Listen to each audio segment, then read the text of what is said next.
சிவாய நம்ம வரக்கூடிய பிப்ரவரி 13, 14, 15 இந்த 3 நாட்களை எந்த காரணத்தை கொண்டும் தவற விட்டுடாதீங்க. தமிழ் மாதப்படி பார்த்தோம் அப்படின்னா மாசி 1, 2, 3 இந்த 3 நாட்களும் ரொம்ப ரொம்ப ரொம்ப முக்கியமான நாட்கள். அப்படி என்ன முக்கியமான நாட்கள் அப்படின்றத பார்க்கலாமா? பிப்ரவரி 13 மாசி 1 விஷ்ணுபதி புண்ணிய காலம். சூரியனோட நகர்வை அடிப்படையாக வச்சுதான் தமிழ் மாதங்கள் பிறக்கும். அதன் அடிப்படையில் குறிப்பிட்ட 4 மாதங்கள் மட்டும் விஷ்ணுபதி புண்ணிய காலம் வரும். அதில் ஒன்று தான் மாசி 1. இந்த நாளில் அதிகாலை 1:30 இருந்து 10:30க்குள்ள விஷ்ணு பகவான் கோவிலுக்கு போயிட்டு 27 முறை விஷ்ணுவை வலம் வந்து வழிபடும் பொழுது அஷ்டலக்ஷ்மி கடாட்சமும் ஐஸ்வர்யமும் பெருகும் அப்படின்னு சொல்லுவாங்க. அடுத்த நாள் பிப்ரவரி 14 மாசி 2 சனி மகா பிரதோஷம்.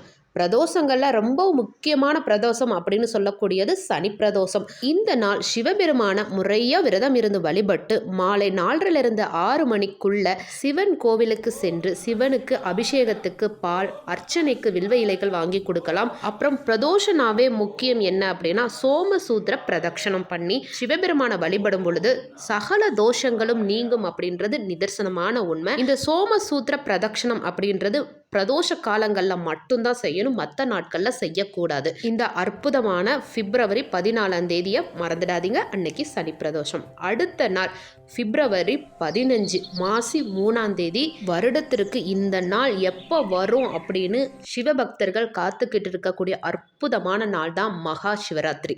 இந்த நாள் காலையிலிருந்து உண்ணாம விரதம் இருந்து மாலை 6 மணிக்கு மேலே இரவு முழுவதும் சிவபெருமானுக்கு 4 காலங்களில் பூஜை நடக்கும். அந்த 4 கால பூஜையும் பார்த்து வழிபட்டுட்டு அதுலேயும் ரொம்ப முக்கியமான காலமாக சொல்லக்கூடிய 3வது கால பூஜை. இந்த நேரத்தில் தான் சிவபெருமான் லிங்கோத்பவராக எழுந்தருளி அருள் புரிந்த காலம் இந்த காலம். இந்த நேரத்தில் 11:45 12:45 வரையும் இருக்கக்கூடிய இந்த 1 மணி நேரத்தில் நம்மளோட முதுகு தண்டை நேராக வச்சு சிவனை நோக்கி தவம் இருக்கும் பொழுது அதீத சக்திகளை நம்மளால உணர முடியும் அப்படின்னு சொல்லப்படுது.